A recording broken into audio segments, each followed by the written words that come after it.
Welcome to our second episode of EnergyBin Insights, the webinar series that explores solutions for PV repair, resale, and recycling. Thank you for joining us today.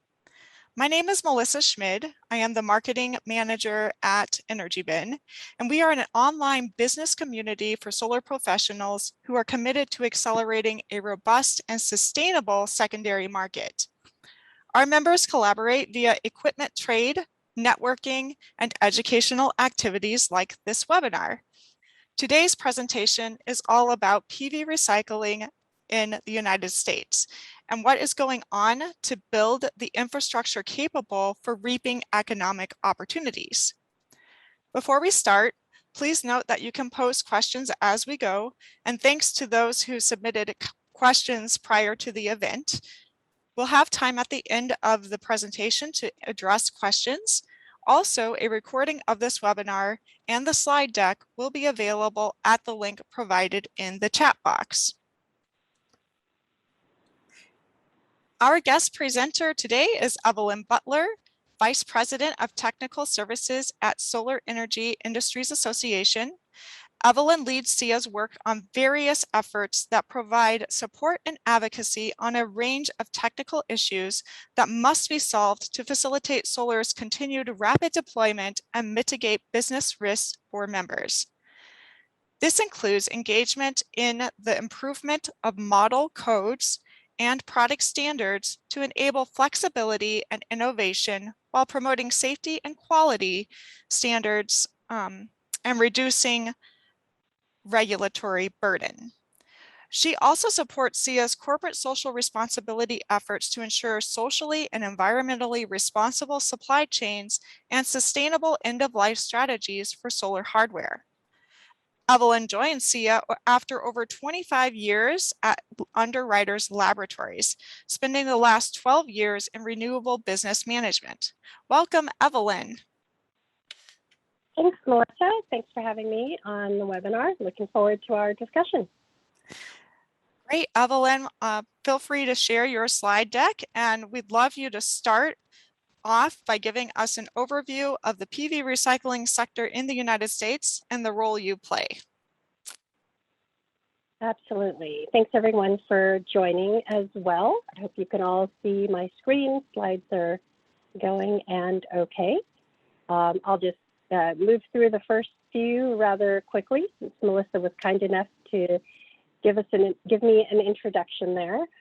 Just in terms of SEIA, specifically, our membership comprises over 1,000 companies in various segments of the value chain for solar, including not only many of the world's manufacturers of PV modules, inverters, energy storage, and other components and equipment, but also the installers and contractors who are putting that equipment out into the field or on rooftops today, as well as those who are involved in project development of some of the larger scale projects or community scale projects, and all of the service organizations that support all those, everyone from attorneys to O&M providers, EPCs, et cetera. So we're grateful for all of those members who are supporting the work that we do today on behalf of all of industry, and encourage folks to consider joining us. For the most part, the main strategy for SEIA in terms of leading our industry into market transformation to really build the amount of solar that we need in order to diversify as well as expand the reach of the renewable portfolio for the United States and also the world can be found in our Solar Plus Decade roadmap, which we published in 2019 or are in the process of updating. But you'll see there a number of different areas that we're focused on, one of which, of course, is PV end-of-life management and the circular economy. Just for context, in terms of my talk today, we are referencing PV systems of all different types, sizes, and applications, as well as the accompanying storage that can accompany some of those systems as well, whether it's on a residential or commercial level, or if it's out in the field as a utility scale project.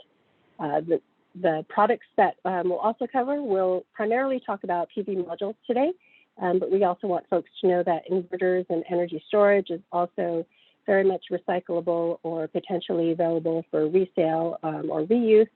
And then also the mounting and racking systems, which can be also commercially recycled because it's made from industrial metals and other composite equipment. In terms of SEIA'S specific end-of-life management PV recycling initiative, we have a member working group that's been very active for the last 7 or 8 years. I joined SEIA about 5 years ago, and this group was already very much actively meeting, discussing different issues related to end-of-life management. Today, our working group comprises over 120 members, actually, and we work on different topics specifically. In addition to policy and advocacy, we also work at the environmental safety level, looking at module composition and material. We're also looking at communications and education, how we build awareness about our products specifically and the processes by which they can be recycled, resold, or reused. We also do a lot of early work with stakeholders, such as regulatory authorities or, for instance, at the national level with EPA, with others, looking at all different aspects, not only of recycling and end-of-life management, but also decommissioning. We also work with a lot of legislators in helping them to develop policy that is both responsible, but also still encouraging the deployment of solar within their local markets. And then we also work actively to actually build those reuse and recycling resources. So working directly with recyclers to help them, if they're already working in other areas, how to evaluate their current processes and make any updates or changes that are necessary to accommodate our products, whether it's the modules or inverters or other things. And that also includes looking at their employee safety procedures or equipment that might be necessary. And then, for instance, also looking at the residual markets for what they've recycled and recovered. So we do work actively with the recyclers as well, and they're also part of our working groups. In terms of, the global forecast, these figures are from several years ago in our RENA report that was issued, and for which we had also had conversations with NREL about the forecasting in there. And what we had learned from them was that while there's certainly not expected to be excessive volumes of PV products that would be necessary for some type of end-of-life disposition, it's not something that we should wait to work on, right? We don't want to wait 30 years for when we start to see more volume. We actually want to start working on those activities today, because it is going to take some time to build that infrastructure and to build the necessary, readiness and processes in order to get there and to make them available in multiple locations throughout the U.S. Overall, we take a circular economy approach in terms of the scope of what we are trying to accomplish. Certainly promoting the fact that the longer that the products last in the field and do the job that they're intended to do with the proper maintenance during the operation is a key aspect. SEIA also maintains an operations and maintenance member working group as well, where we look at working on best practices, standard contract language, things like that.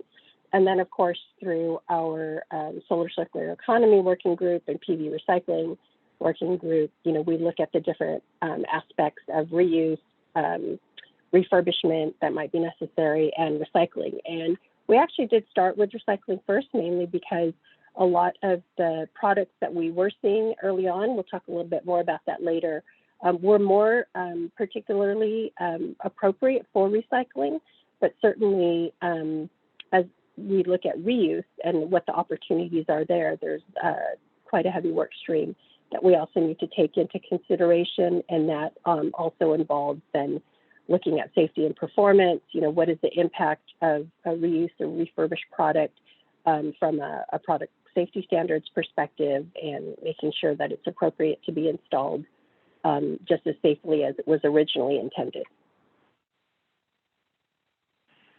And then the other thing I'd like to give you a little bit of insight into as well is kind of our to-do list, if you will, from an industry perspective.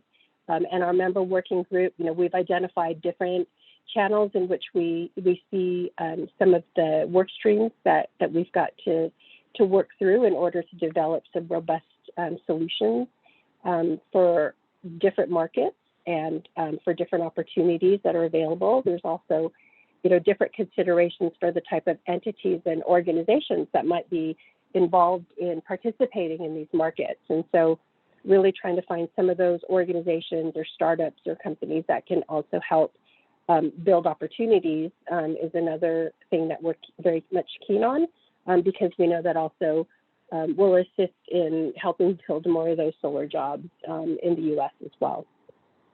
So I won't cover all of these in great detail, but Melissa said that they'll have the PDF of the presentation available on the resources page, and you can kind of see that we are trying to take into consideration a lot of different elements that need to be addressed.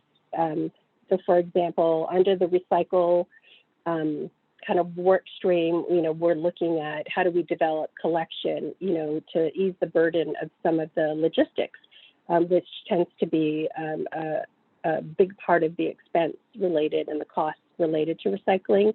Is there an aggregation strategy that we can come to reduce some of that burden on individuals, organizations, or entities that are trying to recycle and, kind of combine that from a cost perspective.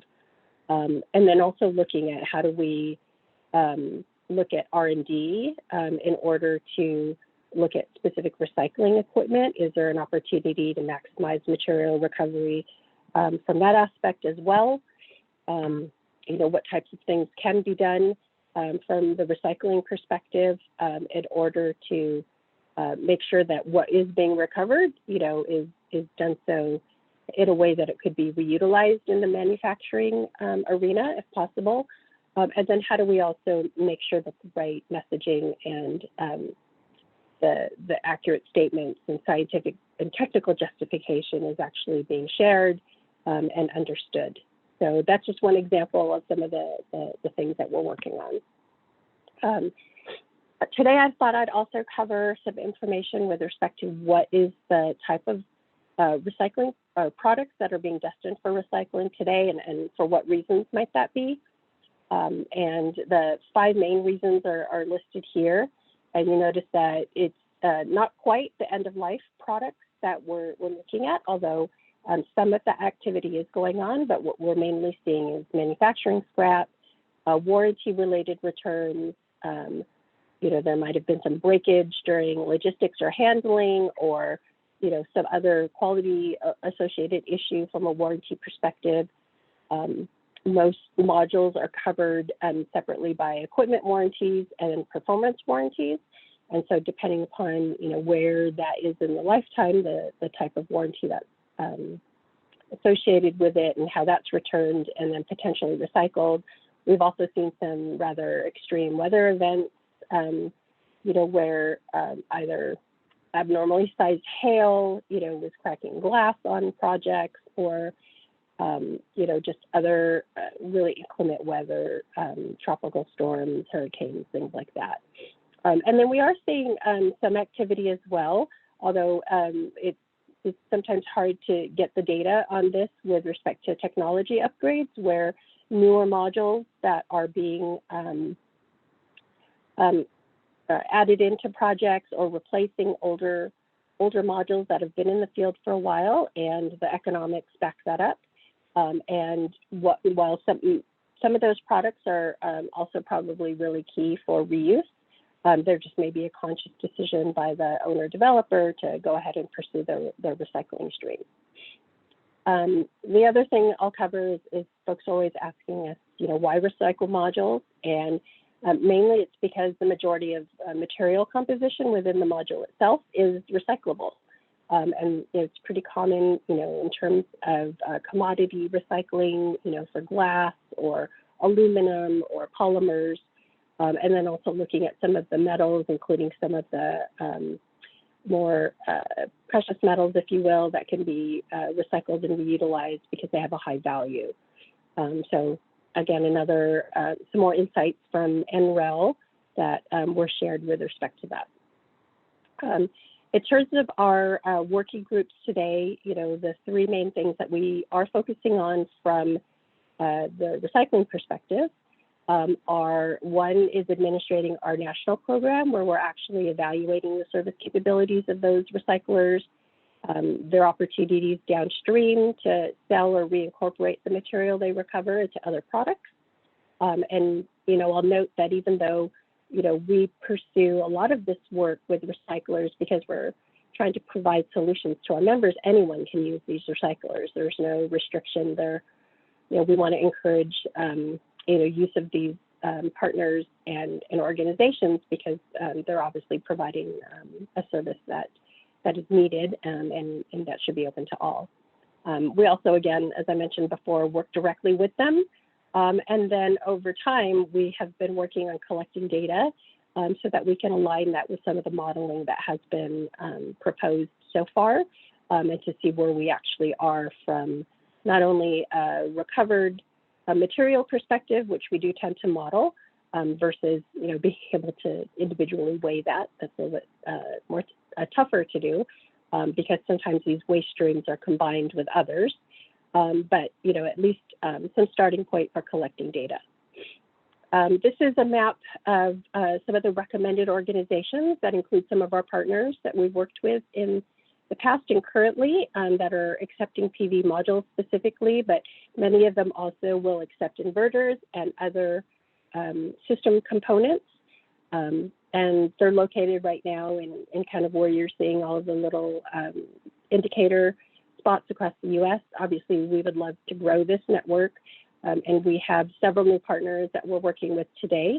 I probably have a handful of companies that we're going to be putting through the similar evaluation process and hoping to add them, over the next several months so that we can increase the resources that we're seeing. In terms of the diligence that we do have some specific ideals that we do hold up with respect to our aligned partners or our contracted partners. We do want to see the collection and processing happening here in the U.S. We don't want them exporting the entire products or entire components to other countries to be managed. We think the greatest opportunity for that material to be reutilized should be done within the location in which the product was originally installed. And that also helps us be more responsible from a national perspective. We also do, on behalf of our members, expect those partners to be accredited to the appropriate standards.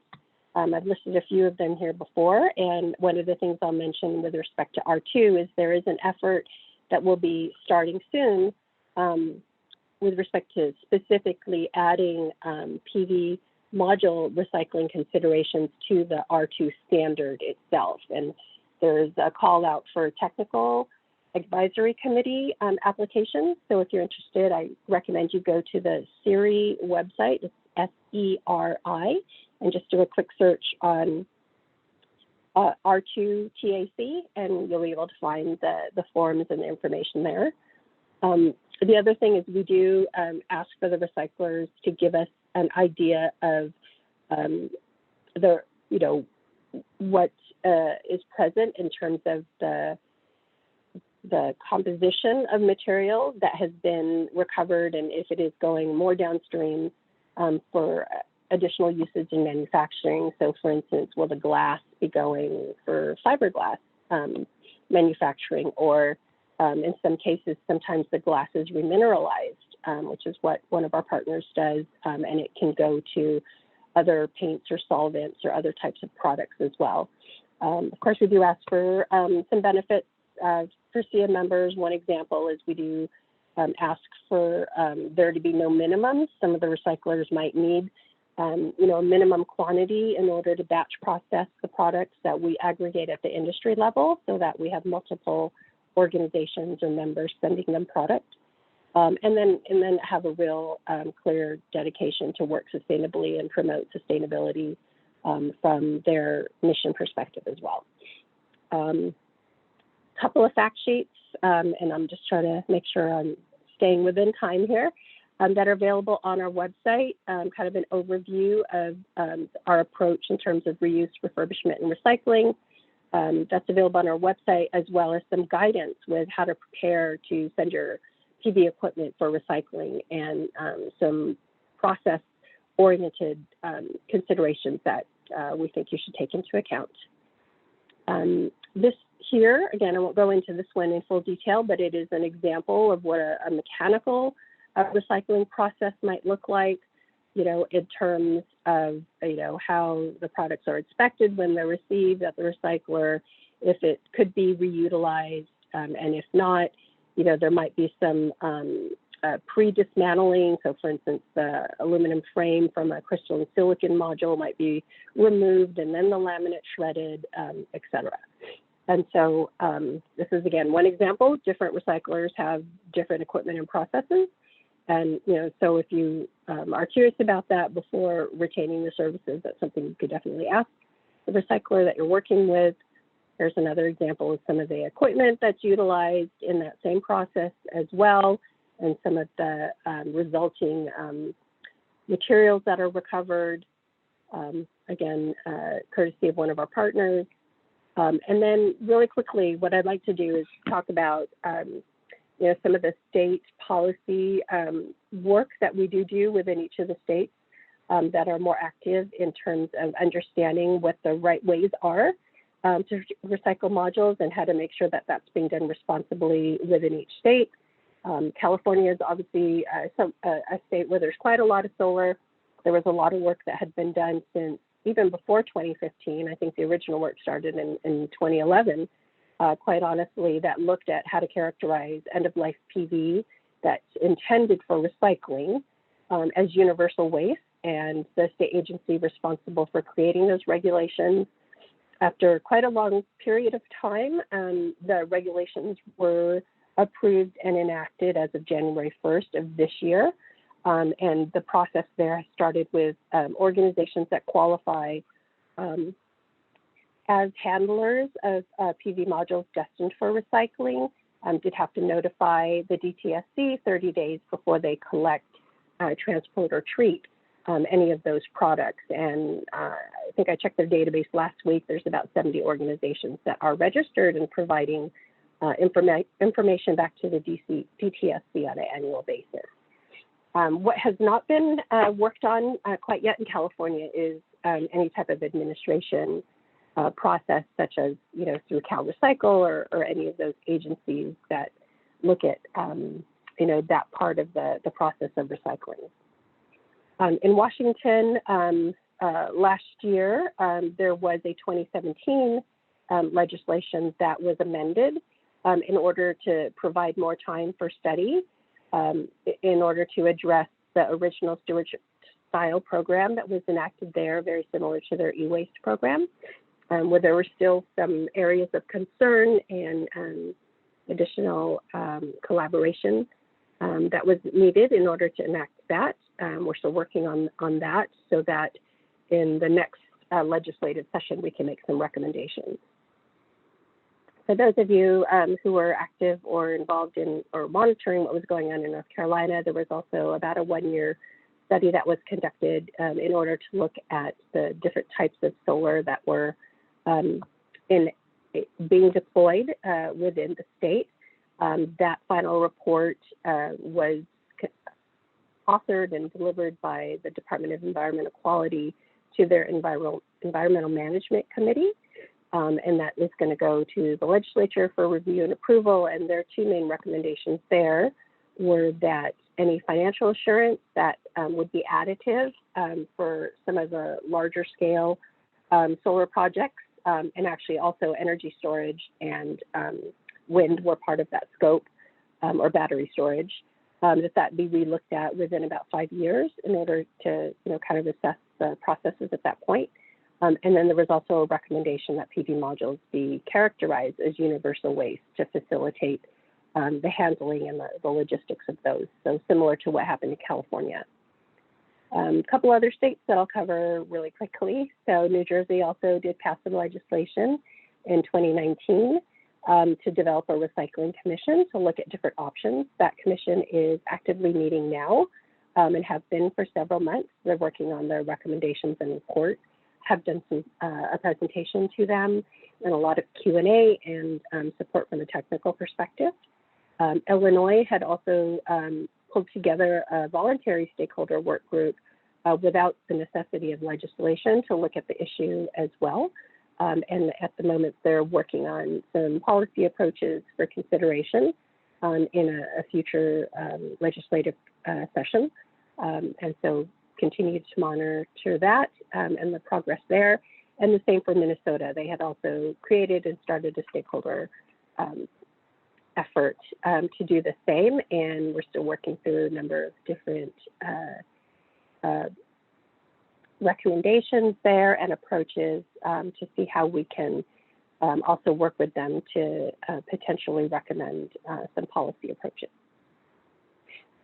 One thing I will point out to folks, if you are planning on joining us in New Orleans in September, I believe it's the week of September 20th, we do this is our annual renewable energy trade show. It's North America Smart Energy Week. There is a portion of it that's dedicated to solar specifically, and we do invite a lot of our stakeholders that we meet with and work with regularly, such as NREL and EPRI and others, to come give us updates on their work throughout the year, as well as to do a very specific session on end-of-life management and recycling so that we can share information about what's going on. This is my next to last slide. Thanks for your patience in getting there. And this is kind of our to-do list for this year and beyond. So what are the things from our working group perspective, as well as from some of our very active members who I'm working with in each of these areas. So obviously continue to expand our recycler network. We would also like to expand our program scope to take into account energy storage needs. We know there's some existing recycling networks out there that we would be very interested in partnering with to make sure we're making all the right connections to our solar projects as well.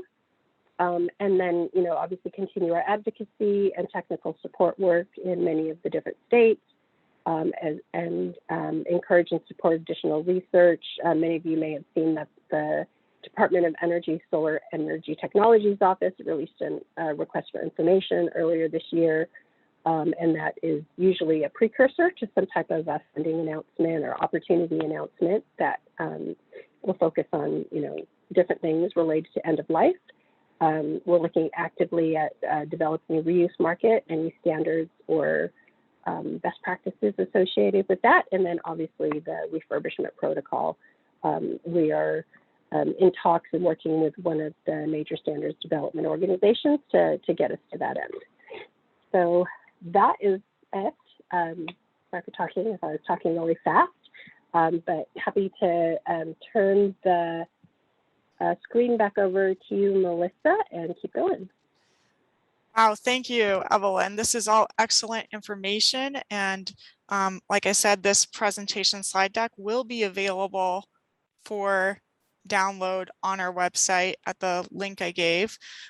We have quite a few questions that we can get through, so let's dive right in. The first question we have from an audience member is, what are some ways community leaders can begin to build the PV recycling infrastructure in their areas?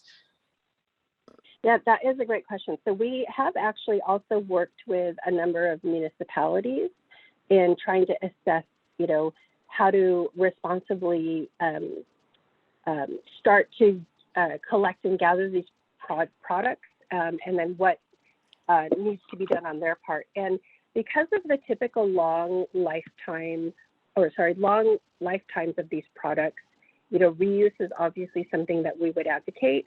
But it could also be the case that some of these products, even though they may have, they're intended for recycling or disposal, they may still be under warranty.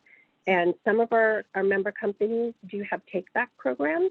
And so we normally encourage the municipalities to reach out to the manufacturers locally to verify whether or not there is a warranty still in place for that product, because it could be, returned to the company so that they could actively manage the recycling process, for instance, because they may already be collecting products for recycling or other purposes. But other than that, what I also encourage them to do is to reach out to me, and happy to talk through what they are looking to accomplish. If there's an opportunity for grants through their state agencies in order to pilot collection sites, or to get training, or to develop the right processes to connect with recyclers, with at least cost or no cost to the municipality. We know that's always a concern as well. Or if there is an opportunity for that cost to be recovered in some way, either again through the, if the homeowner, might be responsible for it, or if the installer is responsible for it, or the manufacturer. So I take quite a few calls and inquiries about that same topic, and happy to continue to do the same. And I'm assuming, with how generous you are with your knowledge, that you're willing to speak with other representatives from foreign countries, like our neighbors to the north, or overseas. You may not be an expert in their jurisdiction, but you can surely share knowledge, correct? Absolutely, absolutely. I have done some virtual presentations for different solar-related organizations, as well as municipalities or provincial authorities, I guess, if you would call it that, from internationally. But I've also done, pre-pandemic, I had done some presentations to collectives of municipalities for waste agencies, for instance. They usually have a pretty robust education network. And so I did, one presentation to discuss what the best procedures might be for those different organizations or entities. I think there was like 60, 70 different representatives of different municipalities to talk through that. Great, thank you. Our next question is about the materials for solar panels. Now, I think the audience member was specifically questioning if the solar panel is damaged upon recycling time. Could materials still be recovered for other uses, such as fiberglass? Yes, I believe so. I think a lot of this is dependent upon the recycler. So most recyclers work with each other in some way, shape, or form. There's a pretty robust network for that. And especially those that specialize in different kinds of material recovery. So, for instance, Cascade Eco Minerals is a glass specialist, and so they do quite a bit of engineering of their particular process to maximize the recovery of glass and separate out any of the polymers or other materials that they're not interested in. And then they will share that material with others who are more interested, in those particular materials if they can refine them further. But for them, the glass is very much of interest to them. And so their ability to recover that and then remineralize it in whatever way they need to, or not, not treat it in that way, and then ship it for other types of products. So it could be fiberglass, I mentioned earlier, it could be solvents, it could be paint, it could be, rainproofing, coatings, things like that. So there's a lot of potential there. Yes, there is. And because this is an issue that many very smart people are getting along, I'm sure these are processes that are continuously improving, and new innovators are coming on the scene every day. Actually, I saw a presentation from Cascade Eco Minerals as well recently, and they also sell if you pay attention, some of the solar glass is repurposed into glass beads that you see along the highway that lights up when your light from your cars reflect off of them at night. So the white lines on the interstates and highways actually have a glass bead type substance that is laid down, and that is something that comes from solar panel and other glass recycling processes. So just an interesting tidbit there. The next question, I think, is really economic, and I see more questions coming in through the Q&A regarding the economics of recycling today. We're all hoping it will get better in years to come. But I could be wrong about this, but I think the answer is going to be economic. The question is, what is the real bottleneck in this sector today? Yeah, so I think, definitely cost is a consideration and a concern. And I don't think that we're in any different situation than many other types of recyclable materials in the past, other than the fact that we're, a larger product, if you will. And so there is definitely concern about the cost. And that is, with many of the partners that we have worked with, the cost is also a function of volume.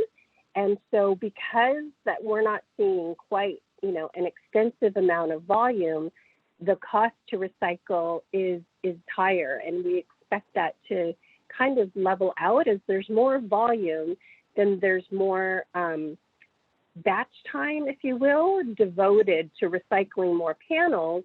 And it's competing less with other types of recycling that they might be seeing. Whereas there are some recycling organizations who intend to only recycle PV, and so they may be able to accommodate a lower cost.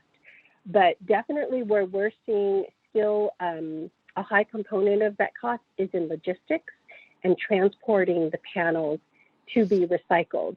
And, as you showed you from that map, there aren't enough local recycling. So for instance, similar to like aluminum can recycling or plastic bottles, you could typically find that within probably 5 to 10 miles from your home, right? In order to bring those products to be recycled. That's definitely not the case yet for PV modules, but as we start to develop out not only more processing where solar is being deployed, but also more opportunities for collection, for instance. So rather than, 50 people each sending 50 batches, on 50 different trucks or trains or whatever to be recycled, is there an opportunity for us to aggregate that, maximize, whatever container that's being used? That would also be something that would help reduce the cost as well. So there's definitely a volume component to this that, we see affecting the cost, but also streamlining the processing and getting the products to be recycled is also a challenge ahead of us as well. Evelyn, I'm going to add a second half to that question after your response, which is very helpful. What about for those companies, especially larger scale solar developers? I'm hearing from some of them that they already have commitments where they need to budget for the decommissioning of new projects. So trying to forecast out for the cost of recycling, that's like 20, 25 years from now. Do you have any advice for them and how to maybe something that makes financial sense to put on in their budgets for planning ahead for decommissioning?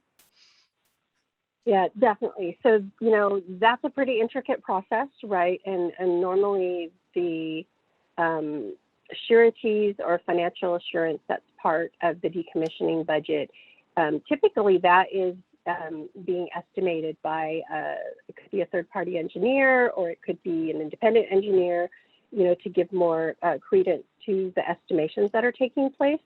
And so we have provided to them today's cost, in terms of recycling and for modeling purposes, the nearest recycler to where that project is going to be located.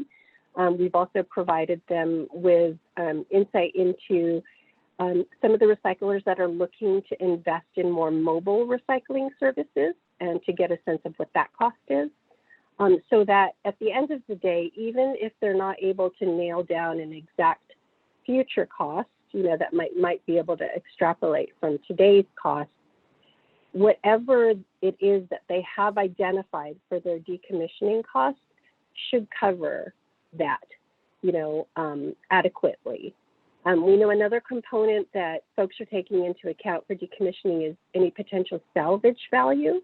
So there are some studies that we have provided as well that look at, for instance, reuse of the panels. If there's a possibility and a value associated with that could be extrapolated compared to recycling, how could they take that into account? So it's definitely not an exercise for the faint of heart. There's a lot that goes into that. But what we're trying to do is at least provide them with data today that they can, determine if they have enough covered such that, what they are putting into bonding or whatever method would be suitable for covering that. And I would say before 2 or 3 years ago, a lot of what was estimated for those, were without the benefit of recycling being very commonplace.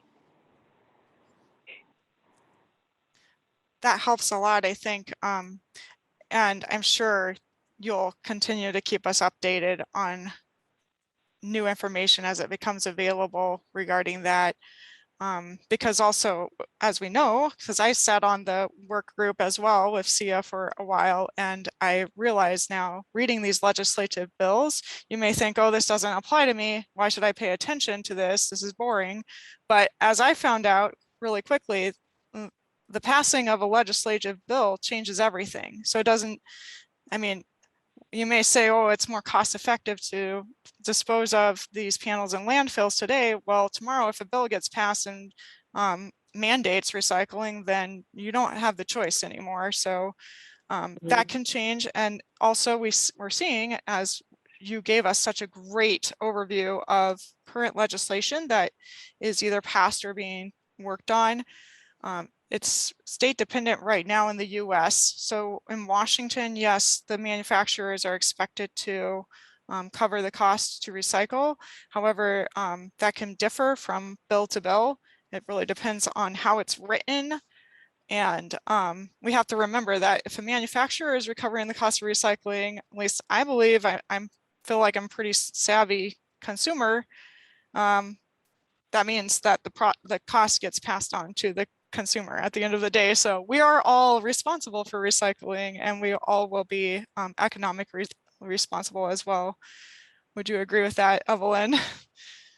Absolutely. I think, primarily what, even in Washington, the responsibility of the manufacturer there to cover the cost, they're also mainly talking about setting up the network, right, and the infrastructure to allow that panel to be recycled properly. And so it's not just the outright cost that's a consideration, but really what's the impetus for making sure that there's availability and a resource for that module to be recycled. Because again, depending upon, the popularity of particular products within a certain state, that cost, may be limited to only certain manufacturers who choose to sell in that state and have chosen to market and price their products accordingly. But that, others may just decide to sell elsewhere if they don't feel like they're able to accommodate that into the cost of their product and still be able to compete effectively, in those markets. So there's always some type of effect that takes place. But you're right, there's likely a component of the cost then that is incorporated into the price of that product. And that would be in today's dollars, not necessarily, and to cover the cost of recycling at today's cost versus, 25 years later when it might be ready to be recycled, and that cost could potentially be much lower, at that time. It's a little bit of a guessing game for us. So it is, and I want to switch gears to get to this. I think we have time for 2 more questions, and then we'll wrap up here. But one, it kind of relates back to actually what you were talking about with SEIA'S PV National Recycling Program, at least your experience working with the recyclers that you are working with. When you go to verify if a company is recycling, could you just review those qualifications for a recycling firm to qualify for the national program? And then also, is there any kind of monitoring that is going on either by SEIA or NREL or anyone else who is of recycling companies to ensure that they are legitimately recycling versus just behind the scenes dumping panels in landfills? Sure. So in terms of the requirements, and I'll speak about this from the pre-pandemic perspective, because obviously that affects some of our ability to do some of the on-site visits and monitoring. So, the first step usually we do an evaluation of the organization itself. There's a questionnaire that they have to complete. We do verify everything that's on there in terms of any accreditation that they currently hold. We also ask them, about any violations or permitting issues they may have had with any of the state agencies and how those were resolved. We take into consideration that, those are lessons learned for a lot of companies, and that may have improved their processes. So we do look into that. And then we also do a survey, with our member companies as well, if they've ever utilized those companies in the past, what their experience was, where they found there to be issues and improvements. And those are also things we follow up on. And so pre-pandemic, I actually personally would do site visit with several of our member companies out to the recycler themselves. We do a walkthrough, start to finish, of what the processing, of what the recycling process is, taking a look at the equipment, what quality controls they have in place, how it's moving from stage to stage, what happens at each different stage if they're segregating or filtering out, certain materials that then go, maybe to another processor or to another piece of it, all the way down to, if they are, remineralizing glass, for instance, and processing it, where does that happen? How does that happen? With whom are they working? And so we do have, confidentiality agreements with these recyclers as well, so that they could give us that very, detailed information. And then for those that are doing a lot more of the downstream recovery and providing materials, we do follow up with those companies also to kind of find out, what type of quantity are they seeing? Are they getting what they expected, in terms of what was recovered, et cetera. And so we're very diligent that way. And then companies that will then, our members particularly, that will utilize those partners, we do rechecks with them throughout their services with those partners specifically, again, checking for some of the other things. Were there any issues that came up? Do they feel that there's a necessity for us to do a revisit out to that company? Unfortunately, with COVID, we weren't able to do any of those revisits, and we're hoping to restart that up just so that on a regular basis, what we saw before is what we're seeing today. So that we also try to be very diligent on as well. That sounds kind of fun. I would love to go on a field trip of a recycling facility. I think that would be fascinating to see. So enjoy it for me, Evelyn. I think we are getting close to the end. If you have some very quick advice for our last question that we have time for today here, it's goes like this. How do you recommend we address solar project host communities when they have concerns over solar panel waste? Do you have some quick last minute advice for our listeners? Yeah, that I understand can also be a very difficult conversation. Sometimes those folks may not be speaking or hearing things from a perspective of accuracy in terms of, you know, what's in solar panels or what happens to solar panels.